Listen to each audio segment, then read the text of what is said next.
Howdy, hi. It is Dear Job Sports WNBA Picks and Predictions for Tuesday, August 19th, 2025.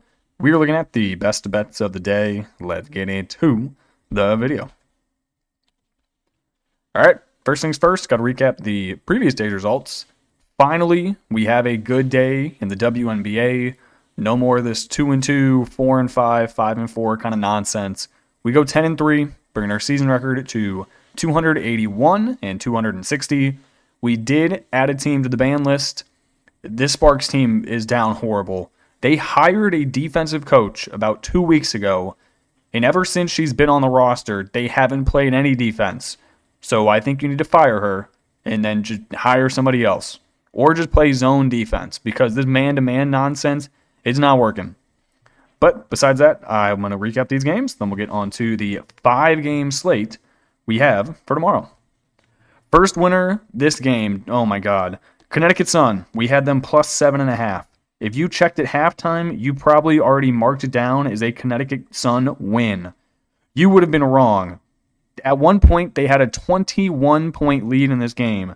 They went into the locker room at halftime with a 19-point lead. They then let Kelsey Mitchell drop a career-high 38 points.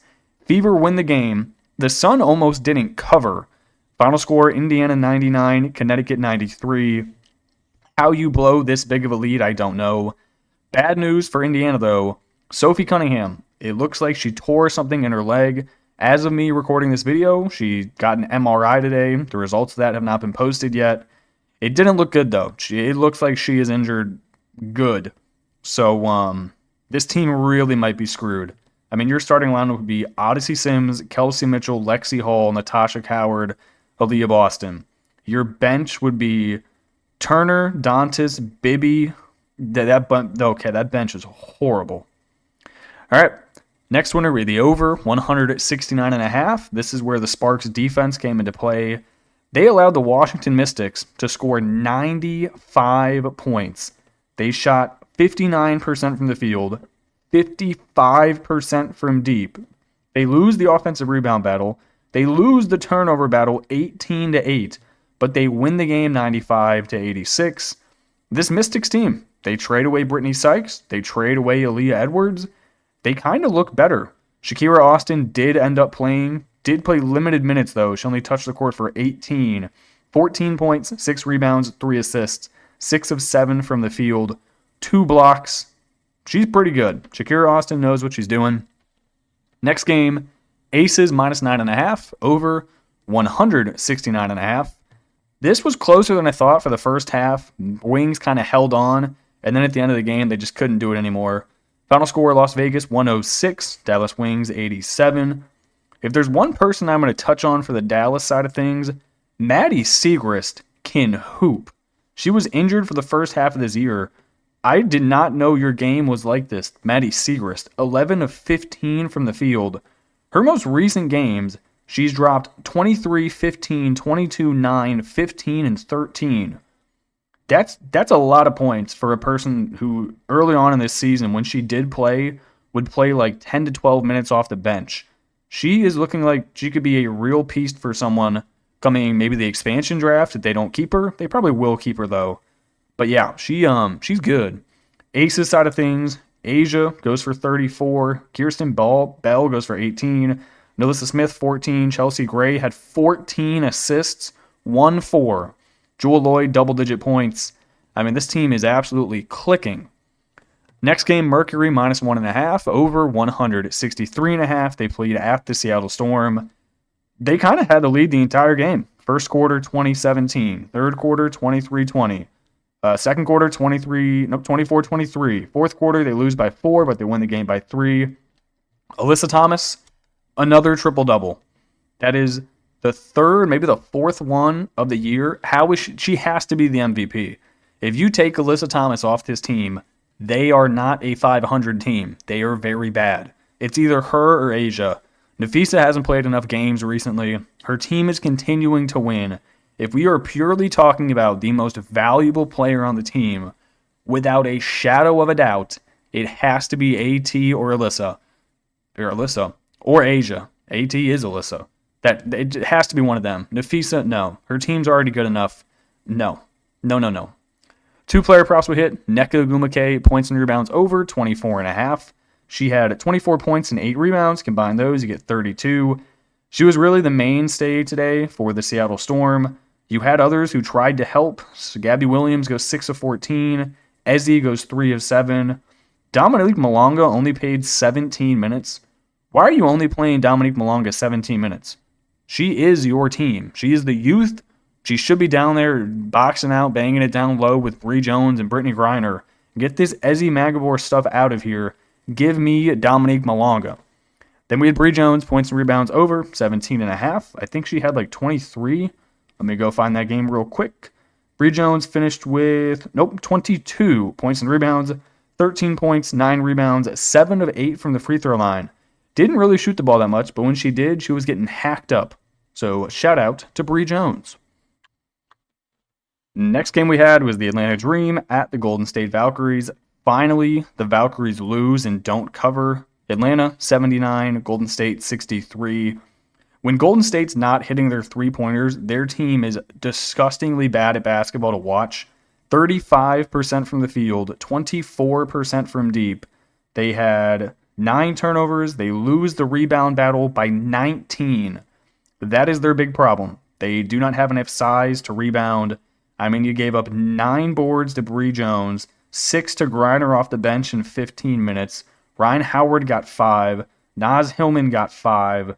Too many boards, not enough players in your team. And then Tiff Hayes goes 1 of 9.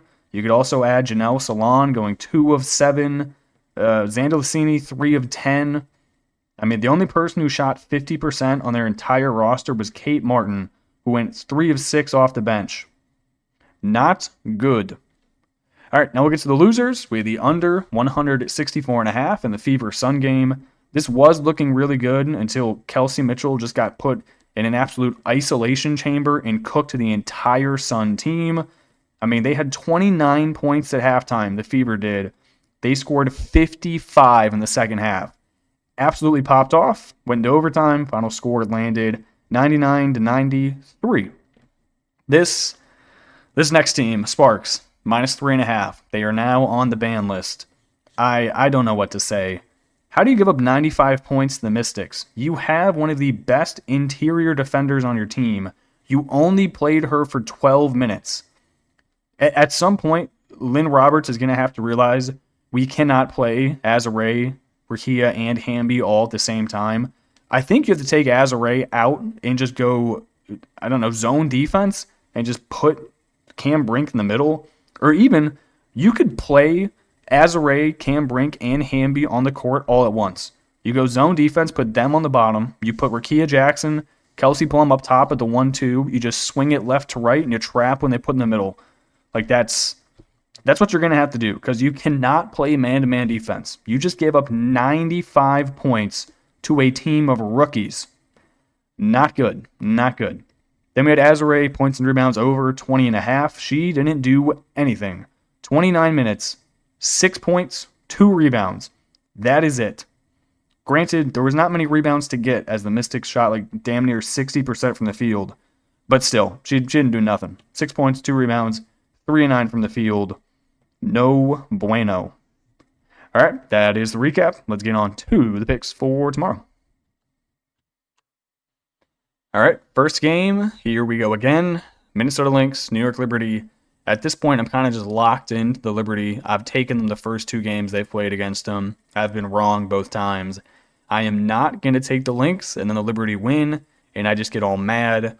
One thing I will note, there might be some injury news here. At the time of me recording this video, which is roughly 9 o'clock Eastern time on Monday night, this line is currently moved 2 points, but there's nothing on the injury report. Just an hour ago is Liberty plus 1.5. It's flipped all the way through 0, Liberty minus 9.5. So someone might be injured on the Lynx, not 100% sure. You might want to check that one out. Sabrina, she's on the ban list. We're just going to pretend Sabrina does not play for this basketball team. I am backing Jonquel Jones, Natasha Cloud, Phoebich, and Emma Meeseman. That is all. I'm not even backing Sandy. Forget she exists. Forget Sabrina exists. Just take the S-named people and throw them off a ship. Who cares? Lynx 28-5 on the year. They just beat the Liberty at home 86-80. Since Nafisa Collier is out of this lineup, they're 6-1 straight up. The only game they've lost was on the road to the Mystics. Courtney Williams, hooping.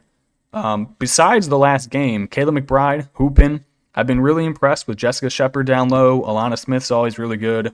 Carlton's been great. Dejanay Carrington's been a fantastic defensive pickup for him. I don't know what this Liberty team's going to do, but I'm kind of locked in. I might have already taken them the first 2 times. You might as well just go down with the ship at this point. Liberty, 21-13 on the year. They've lost 3 out of their last 4 games. Main problem is the defense. They've given up 86, 83, 97, and 83. Granted, 2 of those were against the Lynx. 1 of those were against the Aces. I think the other one was against the Sparks, where they gave up 97, but they won the game because they scored like 105. What I need to see from this team, I need Sandy to walk up to Sabrina, take the ball out of her hand, and visibly give it to Emma Miesemann. Sabrina, stick her in the corner, let Natasha Cloud run the offense, do some high screen pick and rolls with Natasha and John Quell. You can even put Miesemann in the corner and just have her flash to the hoop at the same time you're running the action up top. Someone is going to be open. Just get the ball out of Sabrina's hand. You can let Leona Fevic shoot it 20 times. I don't care. As long as it's not Sabrina, we're okay. Give me the Liberty. Give me the over. I don't know. Next game. I do know that the Mystics should not be laying nearly a touchdown to anyone, even despite the fact they did just beat the Sparks at home. Give me the Sun +6. Give me the over, 156.5. I'm not sure what Connecticut Sun team we're going to get. Are we going to get the first half against the Fever? Or are we going to get the second half Connecticut Sun team against the Fever? We will find out. Sun, they're 6-27 on the year. They've already given up. They just blew a 21-point home lead to the Fever. They lost by 6 points in overtime. None of this is ideal, but this is the perfect time to take them. The Mystics, they do not have a Kelsey Mitchell on their team. The closest thing to it is rookie Sonia Citron. She's really the only one that's going to beat you from deep. Kiki's not shooting the 3-ball. Maybe Sutton can go out there and shoot the 3-ball, put a little sugar on it. But other than that, I'm not really too concerned. You got Austin down low. I think Tina Charles can take care of Shakira Austin. Steph Dolson off the bench. She ain't moving nobody. Not too concerned about this Mystics team. They're 16-18 on the year. They've won back-to-back games. I think they're punching up too much. You trade away Sykes. You trade away Aaliyah Edwards. You rally the team for like 2 to 3 games. And then you just hit an iceberg. I think the Connecticut Sun are the iceberg. Jack is grabbing onto the door. He's right there. And then bang, you drown. And you don't come up. And then you die. Give me the Sun. Give me the over. Next game, I normally don't do this. I'm pretty straight to the point of just spread and over-under. I am not taking an under while I'm also laying double digits with the team. I just don't think I can do that. That is against my religion. Give me Seattle minus the 11. Also, give me their team total over 83.5. Seattle has been struggling. They've been playing relatively good competition. They need a game where they can just go out and drop 100 on someone. That would be the Chicago Sky. So if there's any time to go and just open up a can of whoop ass, it is right here, right now. All right, so the Storm, they are 17-18 on the year. Didn't think that was possible for a team with a roster as loaded as this. But when you're 2-8 in your last 10 games, that's probably going to happen to you. Ever since they've acquired Brittany Sykes, I actually don't think she looks horrible on the court. She just doesn't give you what your offense needs. That being said, this Sky team might be the worst team I've ever seen in WNBA history. Angel Reese is still out. Michaela Onyenwere is questionable. Ariel Atkins is questionable. Haley Van Lith is questionable. If you cannot drop 90 points on this Sky defense, I don't know what you're doing. Also, down low, I am going to be very interested in seeing the Dominique Malonga versus Camila Cardoso matchup. I think Cardoso probably has like 30 to 40 pounds on her. But if you want a physical specimen that is going to be able to dunk on top of Camila Cardoso, it is Dominique Malonga. Give me that matchup. Let me see a poster. I need it. The Chicago Sky, they're 8-25 on the season. Somehow they did worse than the Storm 2-8 in their last 10. as they are 1-9 in their last 10 games. Angel Reese is supposedly coming back next week. We talked about this in the Discord for a bit as to why you would bring her back this season. The only real reason I could see is to boost ticket sales. I mean, there's no point in bringing her back if you're risking injury, which is realistically what you're doing. But I think you put her in the game for like 10 minutes, you then take her out, maybe bring her back in the last 10 minutes of the game. Tell her don't get injured, just go get some rebounds, shoot the ball a bit. They need ticket sales. They've been down ever since Angel's been out. Not to mention the fact their team is 17 games below 500. Probably not helping anyone get in the building. This team is awful. They're playing Kia Nurse. It's Rachel Banham, Kia Nurse. Who cares? Rebecca Allen. This team is awful. Give me the Seattle Storm -11. Give me the Storm team total over 83.5. Next game, probably game of the night. Atlanta Dream on the road in Las Vegas. I'm going to take the Aces -1.5. I'm going to take the over 166.5. I really don't know who I favor more. I'm going with the Aces just because they have A'ja Wilson and they've looked fantastic, winners of 7 in a row. But if you wanted to take the Dream, I really couldn't blame you. Both of these teams playing fantastic basketball. Dream 22-12 on the year. They're 8-2 in their last 10 games straight up, coming directly off of a road win against the Seattle Storm. They do have the size advantage down low. As much as I love A'ja Wilson, she does struggle defensively against people who have size on her. Brianna Jones, bigger than A'ja. Brittany Griner, bigger than everybody on the court. Not to mention at the guard spots. Ryan Howard, not small. Alicia Gray, not small. They're going to mess with the guards. Jackie Young is short. Jewel Lloyd is short. Chelsea Gray can't really move that well. So it is one of my concerns is that the guard play plus just the size down low of this Dream team is going to fuck around and find out with the Aces. Aces, 21-14 on the year, 9-1 in their last 10 games, 7 wins in a row. A'ja Wilson's doing things on the basketball court that we just haven't seen in the W recently. Jewel Lloyd coming out, dropping 20 points off the bench like it's nothing. Again, I just think this is going to be a fantastic game. I'll take the home team, winners of 7 in a row. I really like the over, though, more than anything. I don't think the Aces are going to be able to stop them. If the Aces are going to want to stay in it, they got to score. So give me the over, favorite bet here, but I'll also take Aces -1.5. All right, final game. Really doesn't need much explaining from me. Mercury -6, over 154.5. I'm fading this Valkyries team the entire rest of the season. Mercury, 20-13 on the year, coming off of a road win at the Seattle Storm, 85-82. Alyssa Thomas currently looking like a top 2 player in the league. It would be top 3 if Nafisa was healthy, but she's not. It's her and A'ja. That's it. I like the way Satu Sabli's been playing. If they can get a solid performance from Kalia Copper, Sammy Whipcomb, I think they win this game by like 15-20. Massive size advantage down low. Better players, better defense. Actually, okay, pause. Better defense might be a stretch. Better players, definitely. Better defense, questionable. Valkyries, 18-16 on the year. They did just lose at home to the Dream by 16. The only thing that scares me, Natalie Nakase, she's probably going to will her team to some form of close game. Dropping back-to-back home games, not something they normally do. But if we're just looking at rosters, I mean, Mercury, they're so much better, it's not even funny. Give me the Mercury, give me the over. You guys already know what it is. All right, player props. AT, give me PRA over 32.5.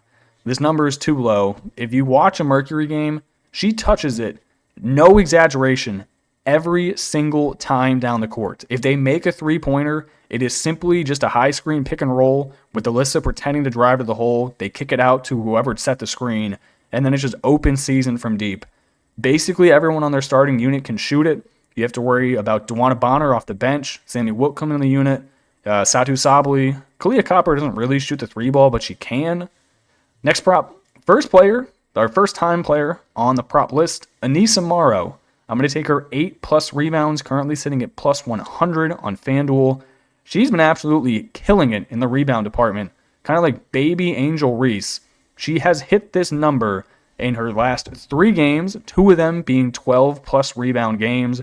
Her minutes are going all the way up. Towards the end of ball games, they're starting to rest Tina Charles more and more, just considering they're, 20 games under 500. Tina's trying to play another season. No real point in putting her out there for extended minutes, so you might as well just put the rookie out there, tell her to go get some boards. Finally, going to take Jewel Lloyd points over 11.5. I think this is way too low.